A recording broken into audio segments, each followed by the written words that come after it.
is going on, everybody? Welcome to podcast episode 32.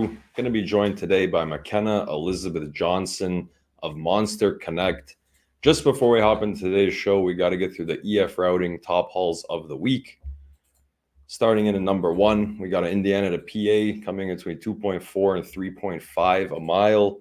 For dry van, another Indiana to PA, very similar results there. I guess I started noticing too, going east from the west is starting to heat up a bit. So if you got trucks in the west, start asking a little bit higher if you're trying to go east, especially on the van flatbed side. Coming out of reefer, we got the East Coast being super hot again. PA to Mass going for almost 4.5 a mile on the high end. Maryland to Mass, again, hitting almost $6 a mile. So if you got reefers East Coast where you want to be. For flatbed, a shocking Florida to Florida, 4.4 a mile. Not sure who hauled that, but congratulations. Got a Troy, Alabama to Tampa, Florida, coming in 4.4 on the high end. Getting into the loops for this week, dry van loop is Tennessee to PA, PA to Ohio, Ohio to PA, and back to Tennessee. Going to spend about 5-6 days on this loop, getting close to $7,000 on the gross. Pretty solid rate per mile, almost 2.5 for driving. That's pretty great. Getting into the reefer loop, going to be Florida to Texas, Texas to Wisconsin, Wisconsin to Indiana, and back to Florida. Going to spend about 5-6 days on that route and end up close to $9,000, which, for reefer in the summertime doesn't seem that insane. I guess pretty solid, but nothing special. Wrapping it up with flatbed, we're getting into the Illinois, Ohio, Ohio, PA, back to Indiana. Finishing off in Chicago, this is a small loop, about 3-4 days, getting close to 6.3. So for about half a week, getting $6,000 off flatbed, that's pretty great. Well, let's get into today's show. We also have a special guest of my co-host coming back from being sick. So what is going on, everybody? Happy Wednesday. Woo-woo. Glad to be back. Glad to have McKenna on today. Excited to be here. Great. How do we start this? We'll start with, how did you get into your sales career? So basically, we're going to get into a lot of sales stuff. For people that might not know you on the logistics space, you are in sales. You do a lot of cold calling and cold emailing. Mm-hmm. So where did that begin for you? Sure. So like, many millennials, I made the crazy mistake of going to college and drowning myself in debt with an elementary education degree. And after 4 years of that, didn't want to go into teaching and needed to figure out how to make as much money as possible. So that is what led me to sales and what led me to the industry that I work in. But started out in recruiting, actually, where I was like cold calling candidates about jobs that were available, trying to get them interested in recruiting for other companies. And so that's kind of where it started, then progressed into sales from there. So you were recruiting the recruiters at the start? Huh? You were doing recruiting for recruiters to start your career? I was recruiting actually software developers and people in tech talent. So very hard to find talent and just trying to convince them to leave their job and take a different one. You were the recruiter. Oh, okay. Sorry, I misheard that. Yeah, that's a tough one, especially in that type of a market, high profile tech people. It's not an easy sell. Yes. So that's how it all started, and never looked back and would never change it. Yeah, I think the whole going to university and ending up not doing anything with a degree is like a theme, like you said, like many millennials. And it's funny that you got into sales for the sole purpose of making as much money as you can, because from all the books and movies I've watched, people always say, if you're in sales, money should be your motivator. And that's clearly what it was. So. Absolutely. What are you doing these days? Let's get into, what are you doing now? What company are you with? What's your day-to-day look like? Yeah, so full-time, I work for a software company called MonsterConnect, which is a parallel dialer company for cold calling. I'm getting into more about what that means. And then on the side is kind of passion/form of lead gen. I have a TikTok following. I've grown my following to about 120,000 followers, and I talk about sales and I talk about the the psychology of sales, running meetings, what tools will make you most efficient in the industry. And I get paid to try out a lot of different tools and see what works for me and make videos about them, which I enjoy. And it's allowed me to get exposed to really the best way to automate things in sales. Yeah, I mean, that's for sure.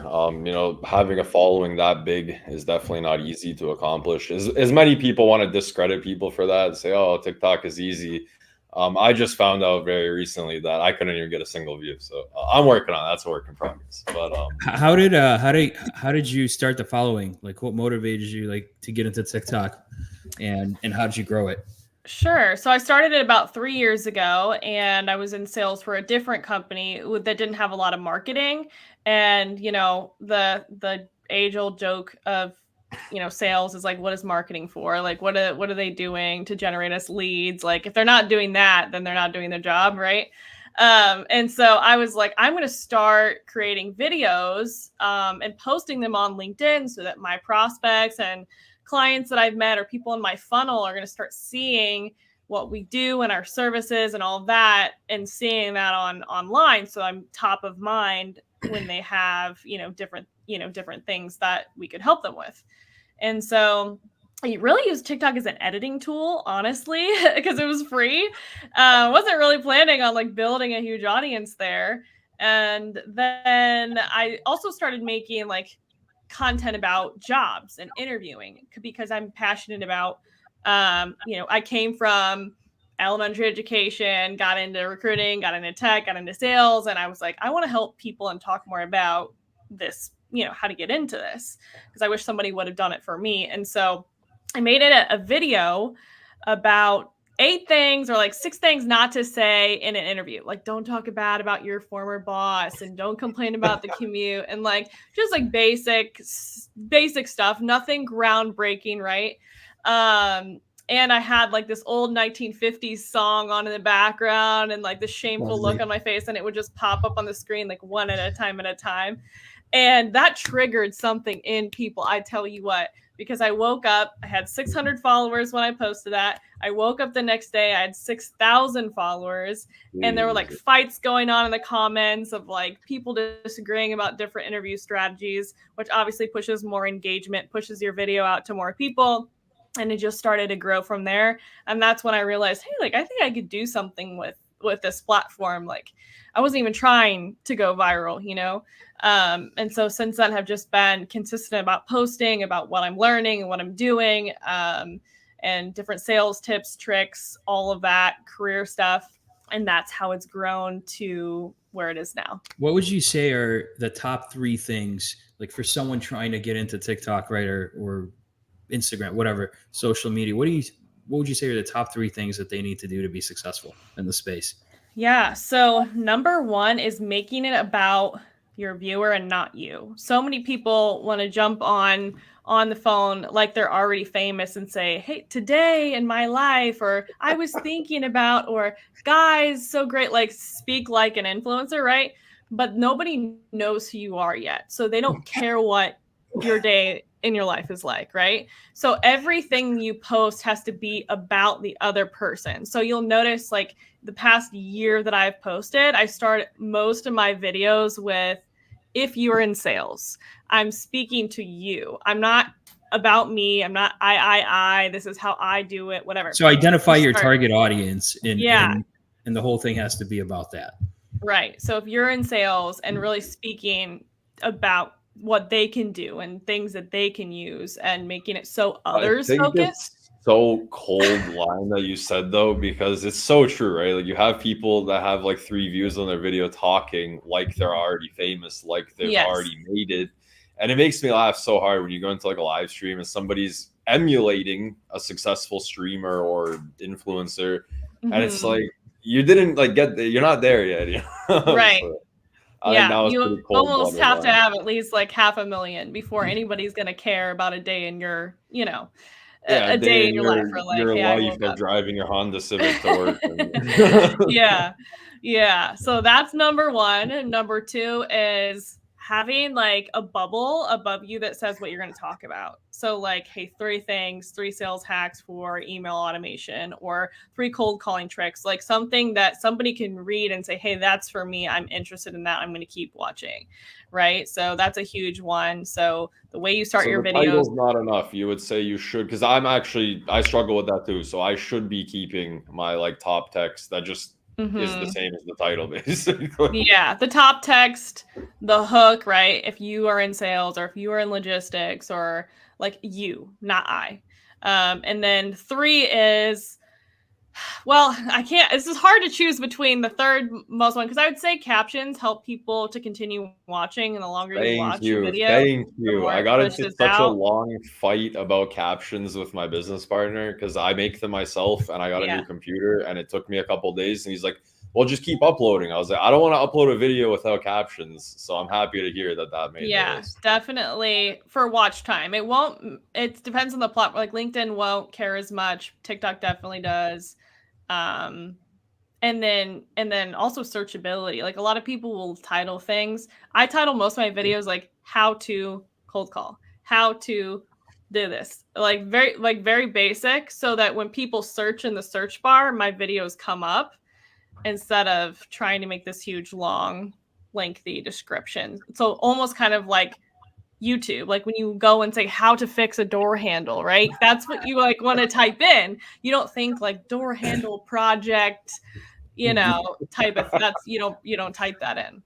I got a question for you that I'm kind of curious about because I get this question a lot too. How much time would you say you spent on your videos and your content when you were starting out? I mean, obviously now it would probably be a much higher number. But when you were starting out, I mean, was it a couple hours, a couple of minutes? I mean, how did that kind of look for you in the start? I would only make like 2 or 3 videos a week, and I wouldn't script it. I would just sit down and get an idea, film it, and edit it. And so it would take me like, I don't know, anywhere from 15 to 30 minutes that day. So it wasn't, it's not super curated. I don't have all of these like fancy transitions. It's very organic. Okay, and what does it look like now? Did the number go up? Because I got into some conversation with somebody and I told them, man, I mean, on a general note, I don't spend hours and hours and hours making stuff. I mean, it just, when something comes to my head, I just kind of make it. Yeah. I mean, it's more of a in the moment thing than you can't really just sit down and be like, how am I going to go viral today? It doesn't really work like that. Right? Yeah, you kind of have to be inspired. Some people plan their content. I hope to get to that point. But Yeah, right now it's just, yeah. Lev, anything else on social media? Or are we moving into? I just had, one quick question is how do you stay disciplined in terms of posting? Like we're humans and some weeks you're really inspired and other weeks you're like, hey, I don't really want to do this. How do you stay inspired and consistent in posting? Honestly, I mean, there's days that I don't post if I'm not inspired, because your energy, people can feel that through the screen. Like you have to show up in a way that's engaging to people. So if you're just like not feeling it, do something where you're just like panning over and there's just text on the screen and it's a 7-second clip, where you're not talking, right? So like coming up with other ways to post that doesn't involve you talking. Sometimes those do really well and they get shared and they're watched longer because people are reading the text on the screen, things like that. So, and then honestly too, like once you do have a video do really, really well, the dopamine in your brain is going to you're going to want to do it again because your brain is like rewarded for that. So honestly, it's a terrible answer, but dopamine keeps me going. Yeah, no, it's so true. Like as soon as you get your first taste of like some internet points, I mean, it sounds so stupid, but like that's what it is. Like you're getting some internet points and you feel good about it, but then that turns into real world dollars down the road. Absolutely, it does. That's even more. It's like a sale in a way. It's like you're getting a sale, and a sales guy, when you get a sale, you really get inspired. You want to get the next one to be even bigger and more. It's like a snowball effect. Absolutely. Yeah. And that's one thing. You can't really set out to go viral. You can't set out to have a large following. You just got to do it because you enjoy doing it. You're having fun. And then once you start getting some likes, you start feeling good. And once you start getting those likes turning into dollars, then it just becomes something it's like part of your day at that point, right? You don't really think about it. You just wake up, start posting. So again, it's just a routine at that point. But okay, let's get into the meat and potatoes of today's show. I want to get into cold calling best practices with you, and I guess the automation tools and everything to do with cold calling. Yeah. So a couple things to share, right? So early on in my career, I started out doing cold calling super manually. Like I was dialing on my cell phone, like dialing numbers one at a time. And there was obviously a certain amount of calls I had to make per day, as like many people in the logistics space have different numbers and metrics that you guys are held to.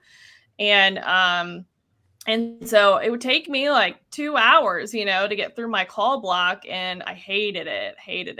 Not because I hated cold calling. I could usually get a meeting, especially if it's like, I'm like, hey, let me take you to lunch, I could usually get a meeting from them, but I just hated the process because it was so monotonous. Especially on a physical phone. I think physical phones are disgusting. Like I see some offices and people are typing in numbers and like, it's 2024, man. Come on. Like, yeah. So then we had click to call, right? That came out where you could click a number in Salesforce or HubSpot or wherever, and just, click it and call directly out of there or in an engagement platform. So that was kind of better, but still you had to wait for it to dial. You had to wait for it to ring. And then with MonsterConnect, it's called a parallel dialer, or power dialer. And what that allows you to do is take your lead list from your CRM or from a CSV file, press go, and it will start auto dialing through all the numbers. And then as soon as somebody picks up, their information will flash on the screen and you can start having a conversation with them. And where that really comes into the logistics space is, there are people on the back end that will navigate the gatekeeper for you. So they'll talk to the gatekeeper, they'll ask for John Smith. And then as soon as John Smith actually picks up, they'll connect you with John Smith. So you only have conversations, and that's your only goal when you're cold calling. You're not dialing, you're not talking to gatekeepers, you're not doing anything. Yeah, I mean, mean, wait. So you're telling me this program, you get past the gatekeeper automatically and you just get to your target? Well, so there's a real human that talks to the gatekeeper for you. So they still have to get past the gatekeeper, but there's no point in where you would be responsible for that. Okay, so you're basically breaking down the process into someone else does, the more annoying work of tedious, calling the gatekeeper, trying to get through. And once he's the gatekeeper, you get transferred in and you're like, hey, and you do your pitch. I mean, think about it like this, Lev, because we talked about it also a little bit before today's show. It's not even just the gatekeeper, man. Think about how many of those stupid robot things you got to go through, like press 1 for this, press 3 for this, press 2 for. They also do that for you, which to me that's like huge because I hate those automated, especially when it's like the option you need is like option 8, and you're like, for crying out loud, sitting here like 10 minutes. Yes, the dial by name directories. Yeah, they'll do that. Right. But I got a quick question about that actually, because for my limited sales knowledge, I've been around it. I've done a lot of podcasts on it. People have made entire LinkedIn posts and like furiously argue with each other about how to get through the gatekeeper. So how does the program and how does the operation look? I mean, are the people that are talking to the gatekeeper trained to actually deal with stuff like that? They're trained to operate more as like your assistant. Like, hey, I'm calling on behalf of Alex Bates. Didn't tell me what it was regarding. Like, kind of playing dumb. That's kind of how they're trained. So they're not like expert, like Swift, FBI agents or whatever that have all of these tips and tricks. They follow a pretty standard script. Okay. So, I mean, like you could always employ this as a first option. And if it doesn't pan out, you just circle back. Sure. And then you could just, there is a way where you could just say, hey, I don't want the agent assistant piece on this platform. I just want you to connect me with whoever picks up. And then you can talk to the gatekeeper. Just connect me to the first available human and give me the call. Right. Yeah. You can choose. Who are these people? Are they stateside? Are they offshore? They work for MonsterConnect. They are South America. Okay. Located, yeah. Nice. But Lev, So- you know what's cool about it? So I think I just saw it on one of her videos. You can like load a bunch of phone numbers and just click call, and it'll go through like a bunch of stuff until somebody answers the phone. Mhm. So you have like 20 calls going out, and then you're just waiting for a human to amazing. actually. It's really cool, man. No, Yeah. Actually, really cool. My only thing is having done cold calling for way too many years. Since I was 14, I think my first job I was selling windows and doors or making appointments for sales guys to sell windows and doors, to get cigarette money back in the day. But How old are you? Jesus.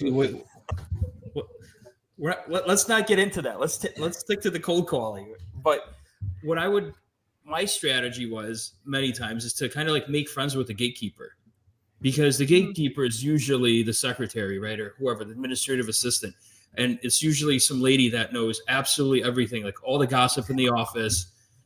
And if you make friends with them, they'll kind of steer you in the right way. They might, kind of help you out. And if you make enemies, I found it to be rather difficult to,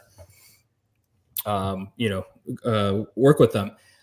How do these, since you have these guys talking to the gatekeepers, how do they position themselves? Yeah, but like, man, we already talked about this. Let's not go over that. Let's go into the fact that you cannot have them talk to the gatekeeper. You can talk to the gatekeeper. Yeah. Right, but if you talk to the gatekeeper, it defeats the, some of the purpose of getting to your end target. So I'm just thinking like, and I'm not saying it's bad or anything. I think actually the program is rather fascinating. Mhm. I just they're positioning examples of how it works. Yeah, they're positioning more as your assistant, essentially. Like that's how they're positioning themselves. So they don't really do much beyond that point. Yeah. But let's so get as far away as like from bonding that. and rapport and all that, like they're very, very basic on the scripts that they do. So let's get away from that, because you cannot use them. That's a whole other thing. You can just say, I don't want them to do that. Right. For me. So you can let's use go the into technical piece. Yeah, you can just use the AI dialer, right? Okay, let's get into the topic now that we're on it, actually, of gatekeepers and how you guys handled gatekeepers in your careers. I mean, one of you is doing it, one of you is not. On the topic of gatekeepers, though, what are some tips? What are some tricks you guys have used to get past the gatekeeper? Well, Lev just shared his. He makes friends. Yeah, I mean, but what does that mean, Lev? Like, hi, how are you doing? I know. It's hard for me to make friends. I know, Alex, you know me. I mean, I don't know. I've always thought that, these gatekeepers are there for a reason. They're there to hang up on you and not let you through, right? Like, basically. Yeah, so what did you do to make them be friends with you? What were some things that you did? Some lines that you used? I honestly would flirt with them. I knew my target audience, and I would flirt with them, and I would try to make friends with them. So what if it was a guy? Like I would probably be like, hey, it was a guy. I mean, that was not my target audience. I was going for the ladies 30 to 60 years old who were in charge of logistics. That was my target audience. Okay, all right. That's some. I mean, I'm not going to endorse or not endorse that advice, but McKenna, do you have maybe some professional business advice?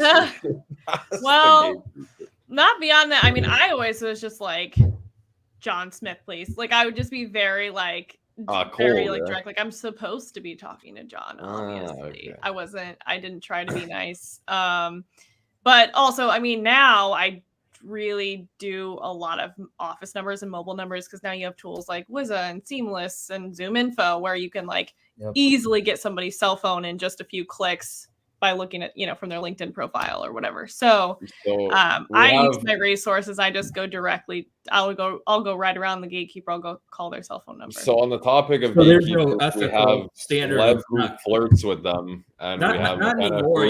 Like I'm confident. She said, "This is who I need to speak to. Just get me through there." So confidence. By the way, I did land a big account. This lady didn't want it. Like, I was in the final stages, getting set up, right? And started freezing me. So I called their main office, and I posed as her boyfriend to get in. And, then I got in, and she picked up the phone. I'm like, come on, what's going on? And, that was pretty wild.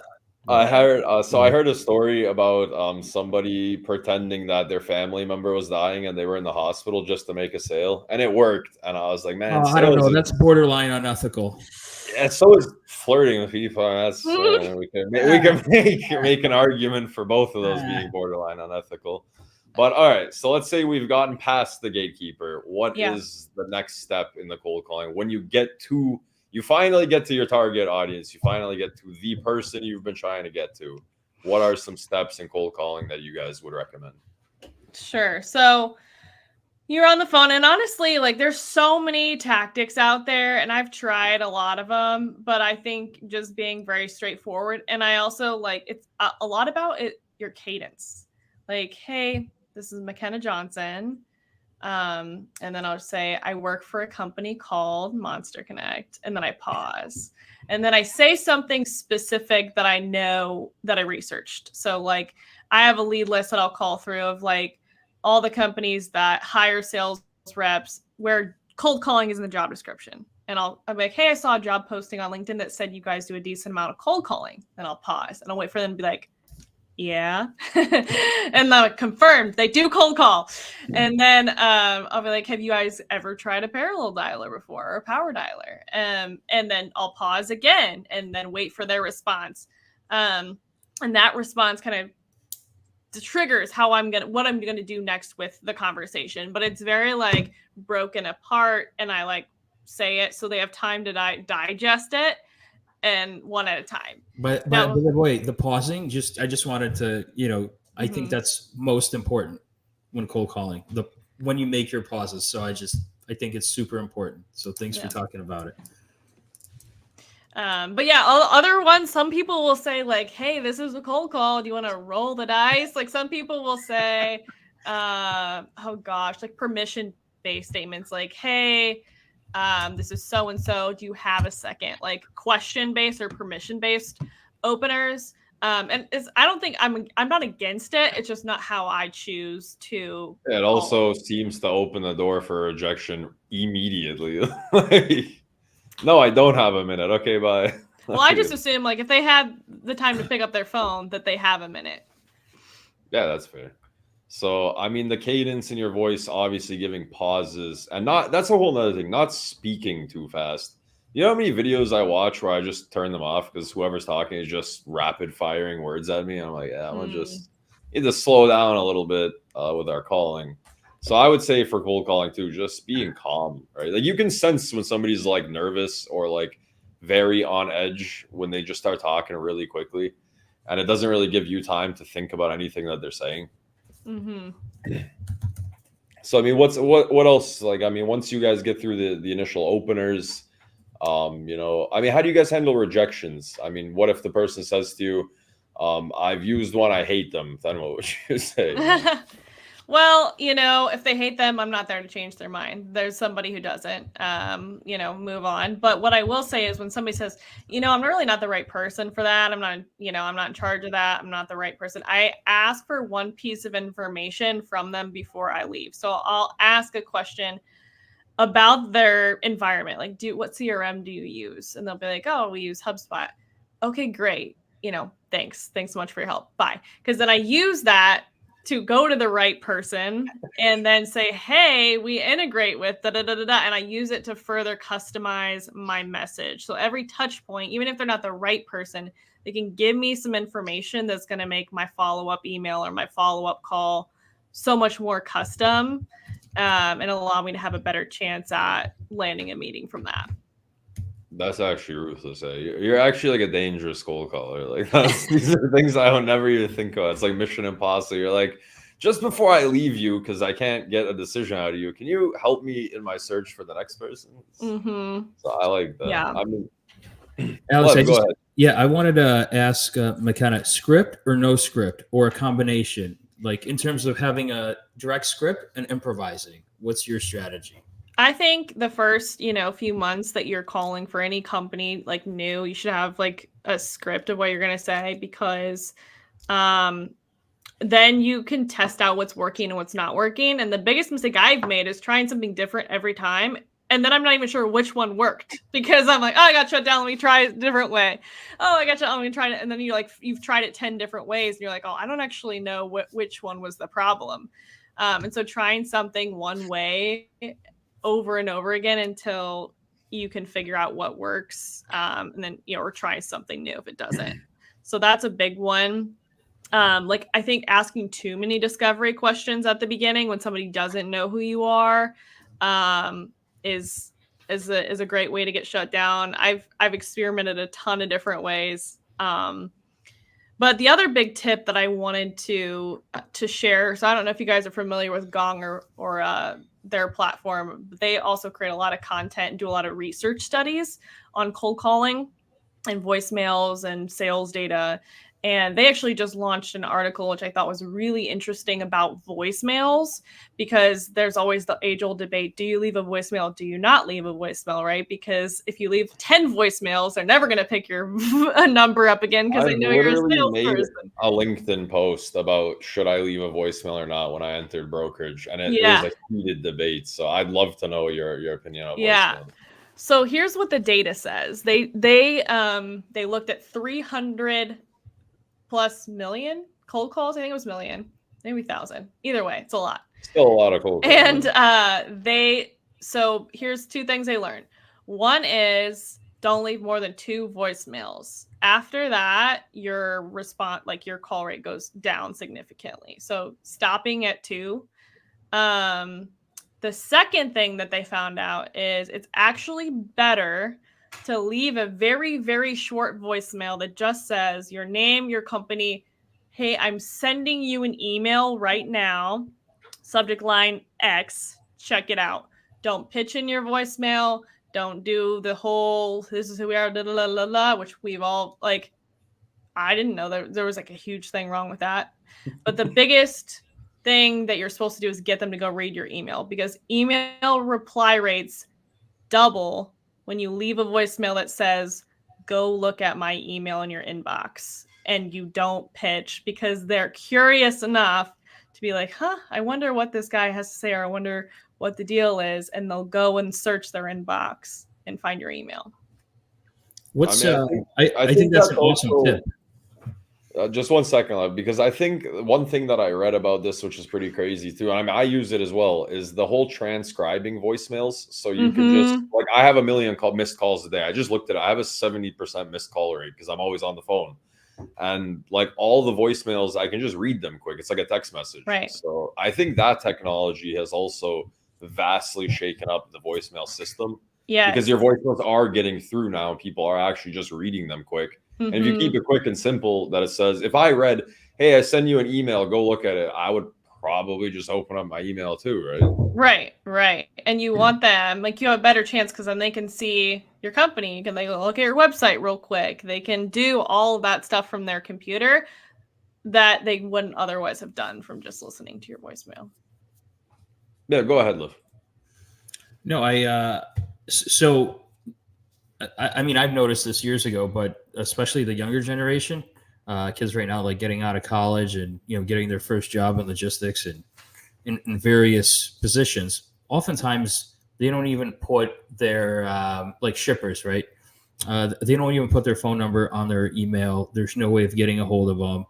Their voicemails are down. It's like they completely skip all that.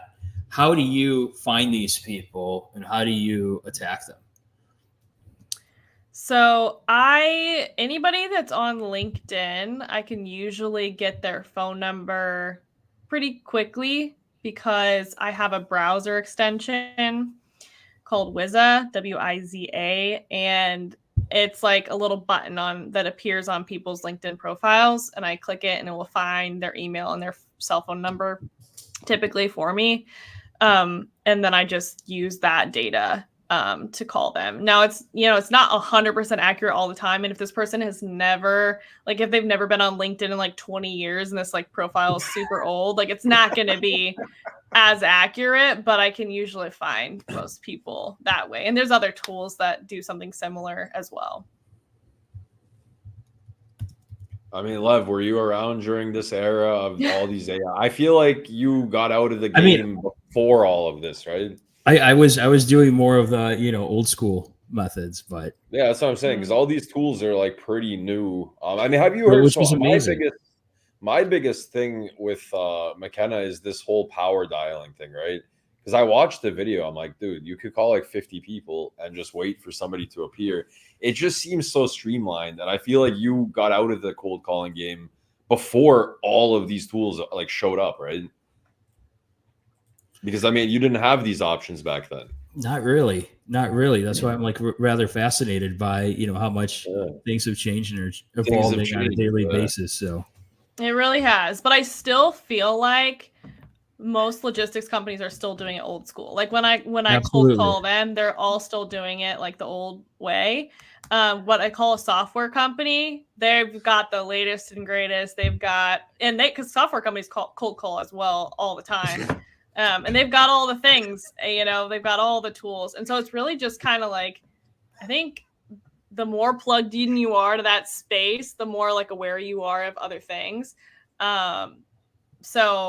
Honestly, I think social media has helped spread a lot of the word about these. You made me laugh so hard because I was in a meeting yesterday, like a pretty high by my standards. Yeah. And we had to give the address. My business partner had to give his address to somebody. And the guy was like typing out, I guess probably into his CRM. And then he like finished my business partner's sentence about something to do with his address. And he was like, because it auto-populated it? Yeah, he's like, oh, you guys are sharp, aren't you? It made me laugh so hard because you're right. Like these tech companies, like they have some serious tech behind them. And you're definitely right in saying logistics, it has always sort of been, if it isn't broken, don't fix it, right? Like there's a lot of old school, unoptimized things that lurk in. Like we all make the joke, our tech is, a lot of people are using old school stuff. Like there's just a lot of unoptimized tech in logistics, which is wild because of how big of an industry it is, right?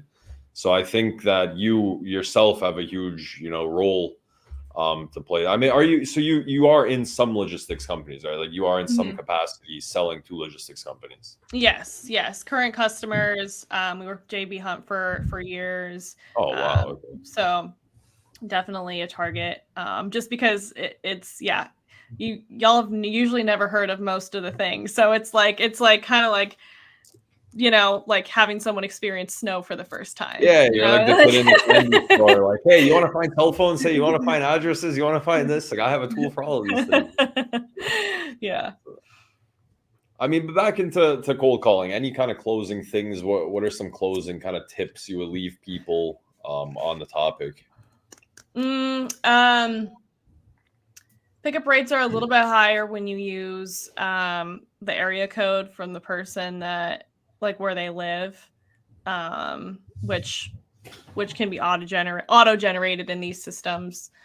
Then honestly, like people texting is a big one. I haven't done it as much, but like often people will send a follow-up text afterwards if they didn't leave a voicemail and be like, hey, do you have a second? And not like pitch in the text and try to get that person on the phone. Other creative things, but always sending an email after your call and then that short voicemail, like leaving a breadcrumb trail, if you will. It goes a long way. Lev, any closing statements from you on cold calling tips that haven't been discussed? I mean, honestly, I'm just fascinated by how technology has gone so far. I'm just like I have a million of ideas going through, and I think the product's really interesting, and I look forward to learning more because I think it, just like McKenna, you said, most companies do it the old school way, and there's definitely massive ways to find efficiencies through your product and similar products in order to just become more efficient and get more sales and get more numbers on the board. So, and I think what you're doing is you're bringing more exposure to it. So thank you for that. Yeah, absolutely. Yeah, I'm so happy I bumped into her. I have no clue how I bumped into her, but she just appeared on my feed, and I was like, "Oh, hey, I think I know how. No this idea. This was the last tool I'll leave you with. So there is this LinkedIn. I don't work for them, but I'm gonna do a video about them soon. It's this company called BotDog, And what I was doing was I was creating a list of prospects to reach out to in the logistics space and like in LinkedIn Sales Navigator. And then I just like took the URL, I popped it into BotDog, and it automatically sent connection requests to all of those people. And then once person accepts my connection request, it'll send them whatever message I like decided to send them and put their name in there. And I don't know if I did that to you, but I was definitely proactively connecting with people. So I might have BotDogged you. You're gonna make me live on air check if that's what you did. Maybe, I don't know that, or we had a mutual connection. Yeah, but I've been using BotDog you a ton for you my did do that to me. You did connections. Did I? But What did my message say? It just says glad to connect. Oh yeah, that's my first BotDog automation. And then there was a pause. Then the McKenna pause. Yeah, it literally just says on the 27th, glad to connect. And then 2 days later, I clicked on her profile, watched the video of this power dialer, and I was like, hey, you seem interesting. You want to come on the podcast? And we just got on a call, and this is yes, that's how that happened. So you did hit me TikTok, with but BotDog. I hate TikTok, but I'm going to hit up this account soon and see what you have going on there. So I'm fascinated. Yeah, I definitely got hit with the AI, man, and it worked. So that's crazy. I'm literally like proof that worked. So that's pretty. I don't know how to feel about that, but anyways, moving into our next segment. How much time do you have? Do you have about 20 minutes left? Does that sound good with you? Yeah, I've got some time. We're post work day, so. Yeah, we got about 8. I'll close this whole show within the next 18 minutes. Okay. Best cold email structures. So we talked about cold calling. Cold emailing is a huge topic of debate and stuff like that. What are some cold email, structure topics, stuff like that, tips you can get into? Yeah, so I was actually just on a podcast talking about this. It's called Sell Better is the podcast, and they do a ton of sales content, and it's really transformed how I email. And so a couple things. One is only one sentence per line. So you know how like people do paragraphs, like 3 or 4 sentences in a paragraph, and then they'll do like space, and then like some other question. It's actually best to literally put in like press enter after every single sentence. So it's like sentence space, and no more than 4. And so you get 4 sentences in your cold email. That's it. 4 sentences, maybe 5. It's like bing, bing, bing, bing, bing. So you're skimmable, right? Because it's not overwhelming. People see a paragraph, it's too overwhelming, archive. Or it's too overwhelming, I'll look at it later, right? And they never do. So making it short, simple. Hey, like relevant. Here's why I thought this would be relevant to you. This is what we do. Is this of interest? Yes or no? Like asking a yes or no question at the end of it, instead of like going straight in for like, do you want to meet? Here's sometimes, different things. Yeah, here's my Calendly. Do you want to do a 30-minute video meeting after sending 6 paragraphs that I didn't read? Like, no. Right. And I've done all the things. Like I've made all the mistakes. I've gone in straight for the meeting, and sometimes it's worked, but generally best practice is 4 or 5 sentence, ask a yes or no question. And if they express interest, then, engaging from there. And obviously you're going to have a follow-up email that's automated to send to them if they don't respond, and having your sequences built out is super important, because it does take multiple emails usually to get, people interested and responding. And then subject lines, I've done a lot of content, a lot of video on this. Do not sound like marketing. Like if you say like improve your efficiency with blah, blah, blah, or like anything that looks like a marketing email, no one's ever going to respond to. You're never going to even read your email. So your subject line has to be, and data has shown this and proven this, there's all kinds of studies on this, that it's best to use 1 to 2 words and lowercase. So like meeting invite, or like their name times your name, or something very similar like data project. Just like, so it looks like an internal email, and it looks like nobody put thought into the subject line. The more thoughtless you can make it, the better, because then people have to click on it to figure out what the heck the email is about. Crap, man. Yeah, you're like, you know every little mind game. You're right, because if somebody sent me something like that just said data packet, I mean, I might not open it because I really like computers and I would just think it's a virus, but like that's just me specifically. But if they send me something that said like Tornado XL. Like I might click. I'm like, what's this guy? What are they talking about? You know, something that makes no sense, right? Yeah. Or I mean, I use the person's name / my name sync. Like that's the most common one that I use, just because people are like, who is this person that's reaching out to me? You know, and it makes it look like a meeting request. It makes it looks personalized. So I like to do that. And yeah, but as long as you don't sound like marketing, that's the goal. What about you, Lev? Were you I ever? want to actually ask a completely different question. Yeah. So you're working for this company now. What are you trying to do in life? What's your kind of, I guess, not end goal, because that just sounds terrible. But what kind of question is that? Like I'm just curious about McKenna's aspirations and, you know, kind of what your goals are. You know, that has changed and evolved even just like this past year of like how I viewed. I wanted to start my own business for a while and do content creation full time. But I have a house, I've got car, I have all the things. I have the golden handcuffs, so to speak, of working in software sales. And so it's eventually I'd love to own my own business and be a full-time content creator, full-time influencer, but I've got, a runway to build up and, all of that before that can ever be possible. I also really love marketing, and I really love like advising people and teaching people things. And so I also see myself landing in a role like that. I always thought I'm like if you asked me 2 years ago, I'm gonna be the VP of sales of a big tech company, and that's what I'm gonna do. But that's changed a lot because the creativity that I love doing, like I want that to always be a part of my career.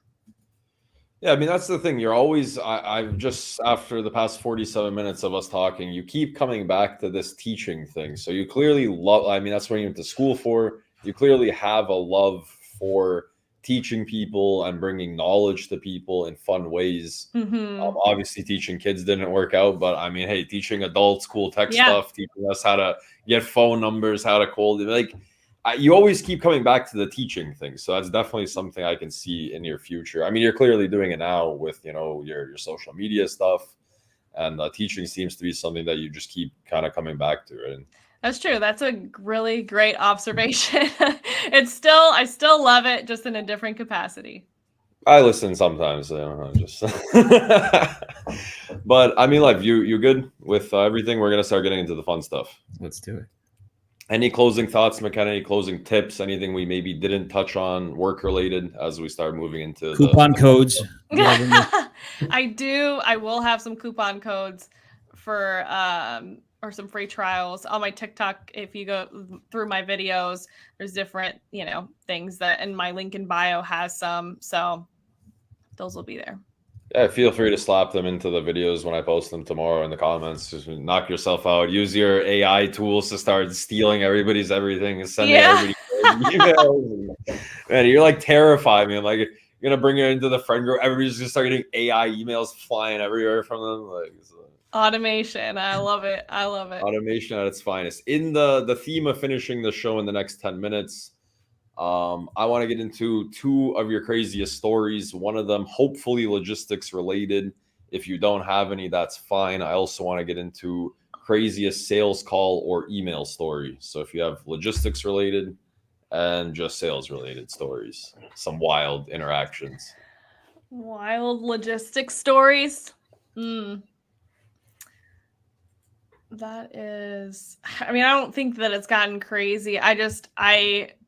I connect. No, none of that's wild, really. I don't know. I think we can skip people's reactions. When I do a product demo is like the wildest it gets. Yeah, we can skip logistics. I hope that this podcast brings you visibility and you can AI robot your way back into logistics in a greater sense. But as far as cold calling or cold emailing goes, I'm sure you've had some insane reactions, responses. There has to be one thing that sticks out through a career of doing that. Unless you're just really like concise, which you seem to be, you might not leave a lot of room for crazy situations. Oh, there's got to be a crazy story. Everyone's got a crazy I mean, story. I'll end up sometimes like on 15 to 20-minute long conversations, like that'll sometimes happen, especially because I'm calling a lot of like VPs of sales and like CROs and stuff. Who loves to talk more than a salesperson, right? So like they'll just get like next thing you know, we're talking about like we're way off topic. And then I have to like bring it back to like, okay, let me send you an email. We can like pull up your calendar. When's your availability for a meeting, right? So like getting people to do that in real time. But honestly, the other thing is people try to hire me. Like that's the crazy stuff that happens is I'll like call VP of sales and be like, so you happy where you at right now? Like they'll be like, you happy where you at? Like, and I'm like, are you trying to recruit me to come work for you? That happens pretty frequently. And they have no idea who I am or any of that. They're just like, hey, we like you. Your cold calling is great. You want to come work here instead? Like, what do you make? I'll add 10% right now. So. Yeah. So, but I mean, that's what I'm saying. You seem very surgical. I mean, you seem very surgical in your approach. I wouldn't imagine the way that you approach people leaving a lot of room for insane because you don't use the funny approach, you don't use the brute force approach, you don't use any of those typical scenarios that can lead to emotional responses. You're pretty calm and collected in your approach, so that doesn't really surprise me that you didn't get into anything crazy. If I think of one though, I'll let you know. Honestly, that'd be a great LinkedIn post. I'll put that into my if you can just make a post, just think about it for the next couple of days. What about a TikTok video? The craziest thing that ever happened from a TikTok video? Perhaps, maybe some crazy comments or like you were talking about that first one that really got everything. It's true. I did have a troll. I had some trolls for a while after that first time. How did it make you feel? I broke out in like hives. Like I was like literally I was like I cannot take this amount of like global scrutiny. Unbelievable. I didn't post for like weeks. Like I was like I can't you fed the trolls. You let the trolls. Yeah, and since then I've learned that like you need your trolls because if you need trolls to stir up some controversy. Because that helps with views and engagement and all of that. So like I wouldn't be where I am today without my trolls. And so to be honest, I owe a lot of my beginnings of my career to them. Yeah. I mean, that's very true. You definitely need the haters, and as cliche as it is, it's very true because if you're not doing anything worthwhile, nobody's going to hate you for it. So I've always said like, it has to be a healthy amount. I mean, if 99% of people hate you, then you're probably the issue, to be honest. Yeah. Just being controversial and have an opinion on just having a strong opinion on something is enough, to maybe have a troll or two. Yeah, like if you got like the 10-20% of people that don't like you, you're like, all right, that's cool. But if everybody doesn't like you, I'm pretty sure it's you. Yeah. But even then. There's money to be made off being unlikable too. Yeah, I mean, there's definitely a market of people that just say stuff just to be controversial. It's like monetizing trolls. This is an amazing conversation. Yeah, I got a question for you that I'm still struggling to think, is it good enough to keep in this podcast? And I keep trying to do it. And every time I ask this question, and I think it's going to be the last time because it's the last flop, somebody says something hilarious. So I've just been keeping it. But I'm curious to see about you. Do you have a favorite joke? Do you have a joke that you can tell live on a podcast? Like a knock? Like any kind of a joke. Yeah. If it's a knock joke, I guess. I mean, some people say some funny jokes, man. But most people don't have a joke. I'm more of a laugher, than a joke teller. Okay, so we're skipping the joke. All right, that's fine. See, I'm telling you, if the next guest doesn't have a joke, I might get rid of it. But every couple shows, somebody says something that makes me laugh really hard. So it's tough to take away. Listen, a 30% ratio is still good. It's still good, man, especially for me because it's funny for me because I'm the host. Anyways, long story short, Lev, you get to be a part of the new recurring question. So it's a segment about train and rail transportation. This is basically going to be just as big as the chicken wing segment, I hope. So you guys can actually answer this together since Lev wasn't here when this started. This will be the second time I've asked this question on the show. So regarding train and rail transportation, how many chuggas come before choo choo? Yeah, there's a real answer also. So I mean, just think about it for a second, like in your own head. How many chuggas come before the word choo choo? I believe 2, right? No, 2 No. is definitely not it. No, it's chugga, chugga, chugga, chugga, chugga, chugga, chugga, chugga. Is it? Choo choo! 8! Oh, no, wait. Yeah, see, so I actually did it myself. I said it out loud like a whole bunch of times too, when somebody asked me about this too. The real answer is actually 8. So I'm surprised you got that because that's pretty wild. Look at that. Yeah, that's a real answer. That was a viral news story in 2019. There is an answer. 8 is the answer. Lev 2 is Wow. definitely not the answer. Definitely And not. if anybody ever asks me, I think it's 4. So that's Okay. that question. Moving on to the final question of today's show. It's going to be Chicken Wing Choices, sponsored by Fair Trade Workforce with founder Vince Gonzalez. They offer nearshore employees at recession-proof rates. So we'll start with McKenna. I mean, we can do it together, however you guys want. We'll just do it together. Regarding chicken wings, when you eat chicken wings, do you like drums or flats? Oh my gosh. I just had some last night and they were amazing. And they were, I mean, I like the drums for sure. All right, They're cool. Lev, easier to consume. drums or flats? Flats. All right. Flats. Yeah, it's Why? always drums. Yeah. Just prefer them, you know. Just But always. you need prefer 2 them. hands, and you got to deal with all the bones, man. They're much worse. Like flats are much worse. Oh my gosh. I'm like, I need They're some. like easier to dip in the ranch. I find it. Yeah, but you're only dipping that part that you can't even eat, like that front part. Oh, that you you're don't a eat that part. dipper. Absolutely, but I don't double dip if that's okay. Wow. What etiquette. I mean, I like quadruple dip. It's just me eating them. What the hell? I'm dipping it everywhere. But moving on to the second part of the question: ranch or blue cheese as the dipping sauce? Neither for me. I You- could you do have- ranch maybe, but I don't Yeah. need it. If it's a good wing, as well seasoned. I just Okay, go, so ranch. What's if your it had favorite to be seasoning choice. then? You know, ooh. I don't know. I don't know. I like sauces. Like I'll do like some honey barbecue sauce. I'm not as spicy. I max out at hot Cheetos. That's the highest the threshold gets.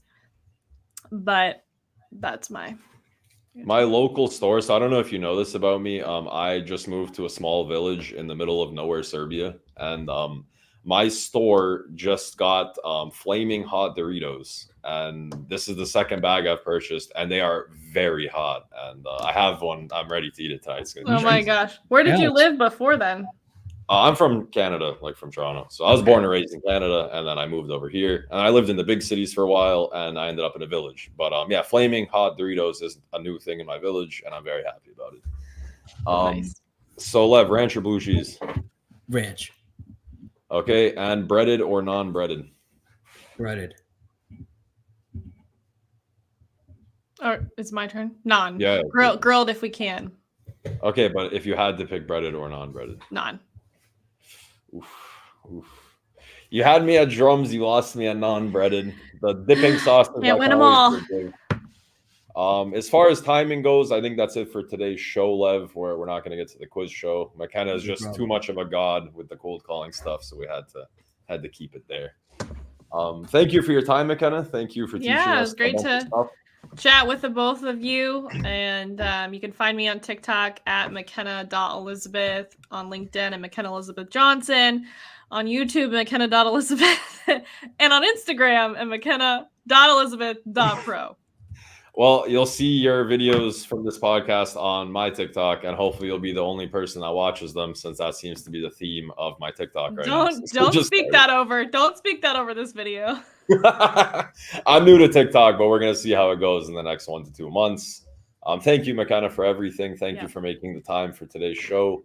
Thank you for teaching, people in logistics more about, the art of sales and stuff like that. For sure. Have a good night. All right. Bye, all. Bye, guys. Hey, Lev, stay here. Yep. Okay, so I want to address this quickly with everybody. Lev is back, so we are good. Lev is back to being part of the show. We are back to having Lev in full strength here on the podcast team. So welcome back, Liv, and thank you for being Thanks, here. Alex. A pleasure to be by your side again. All right, man. Have a good rest of your night, and we'll all keep in touch. Sounds good. That's it for podcast episode 32. McKenna Elizabeth Johnson of MonsterConnect teaching us a bunch of cool stuff about sales, cold calling, finding people's numbers, just an insane amount of AI tools and power dialing. So if you're in sales, if you want to level up your sales game, cold calling game, cold emailing game, definitely hit up McKenna. And that's it for today's show. Have a good night, everybody.